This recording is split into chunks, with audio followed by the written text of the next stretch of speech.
By Jonathan Robinson. I have a question for you. For $500 could you make your partner feel upset in under 1 minute? Most people answer an emphatic yes. To accomplish this, you would probably bring up some event, person, or question that invariably irritates your partner. We even have a term for this: pushing my buttons. When someone pushes our buttons, it is commonly accepted we have no choice but to get upset. Over time, our partner usually learns where all our buttons are. While pushing my buttons signifies a way our partner can easily make us upset, we have no phrase for the opposite effect when our mate does something that invariably makes us feel loving. We could call it pushing my love buttons, but there's no poetry in a phrase like that. I prefer to call it charming my heart. When someone charms us, it's as if they have cast a spell of enchantment over our heart. A wonderful way to experience more love in your relationship is to learn of automatic ways to charm your partner's heart. When your partner feels well loved by you, guess how they'll treat you. Soon, you'll both be charming each other's heart in an upward spiral that leads all the way to heaven. Ah, how sweet it can be.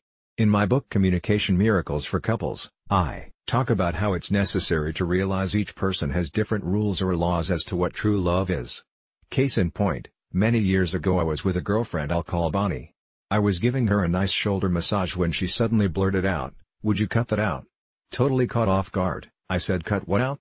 She annoyingly stated, "You're always massaging me, you're always touching me, why do you have to be so grabby?" It was true, I frequently massaged her. So I said to her, "I do that to show you how much I care about you." She quickly responded, "Well, I don't feel very loved. After all, you never tell me you love me." She was right again. I never actually said the words "I love you" to her, although she frequently said such things to me. Bonnie and I had a long discussion about this episode and we finally realized what had been going on. While I was growing up, whenever I was being spanked or punished, my parents would say, "We're doing this because we love you." Therefore, the words "I love you" had a negative connotation to me. I figured, talk is cheap. The way to really show a woman you love her is to touch her in pleasant ways. That was my rule of how real love should be expressed. On the other hand, while Bonnie was growing up, she had an uncle who frequently gave her massages. One day, this uncle usually molested her. Therefore, she took my massages as being a precursor of impending doom. We both thought we were expressing love to each other, when in fact we were unconsciously pushing each other's buttons. The way we tend to express love to another person is, in most cases, the way in which we would like to receive it. I gave Bonnie massages because that's what makes me feel loved. Even if a gorilla gave me a massage, I'd feel totally loved. Bonnie frequently told me she loved me because that's what she wanted to hear.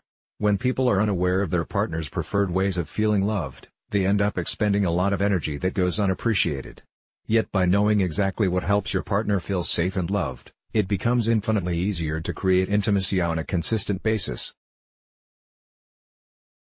There is a simple exercise you can do with your partner to find out how best to charm their heart.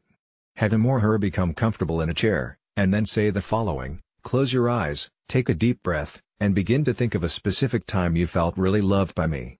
Remember that time as clearly as you can. Remember where we were, what we were doing, and exactly what happened that let you know I really loved you. Give your partner a minute or so to re-experience such a moment. Then proceed. What was most important in letting you know I loved you? Was it something I said, or the way I looked at you, the way I touched you, or something else? What exactly helped you to know that I really loved you? Listen carefully to what your partner says, because the answers to this question can transform your relationship. By knowing how your own heart is charmed, you can reveal this important information to your partner. Try the previous exercise on yourself, or have your partner read it to you. You may be surprised to discover exactly what your partner does that creates a warm feeling of safety and love in you. Once your mate knows how to help you feel loved, they can more easily and consistently show you they care. Every time you charm your partner's heart, you're making a loving deposit into your shared love account. Your shared love account is like a bank balance you share together. When things are going well, there's a lot of love put into savings. When both of you consistently make deposits into your shared account, you feel abundantly in love. It's much easier to handle problems when there's an abundance of love in your love account. Therefore, make frequent deposits of love in your relationship account by charming your partner's heart. Remember to do the little actions that make a big difference in how your partner feels.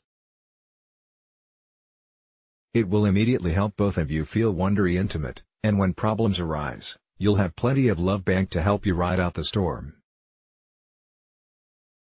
Jonathan Robinson is a psychotherapist, best-selling author of 12 books, and a professional speaker from Northern California. Mr.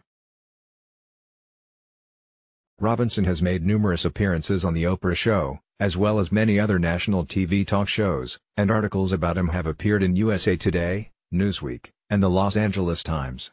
For the past 30 years he has spoken to dozens of Fortune 500 companies including Google, Microsoft, Dell Computer, Coca-Cola, and FedEx. Jonathan has written several bestseller books including The Complete Idiot's Guide to Awakening Your Spirituality, The Experience of God, The Little Book of Big Questions, and Communication Miracles for Couples.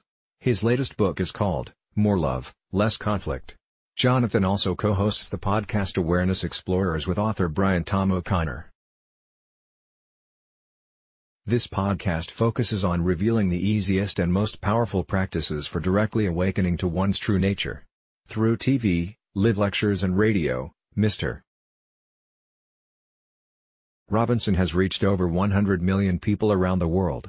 He is known for providing his audiences with immediately useful information presented in a fun and entertaining manner. Let's block ads. Why?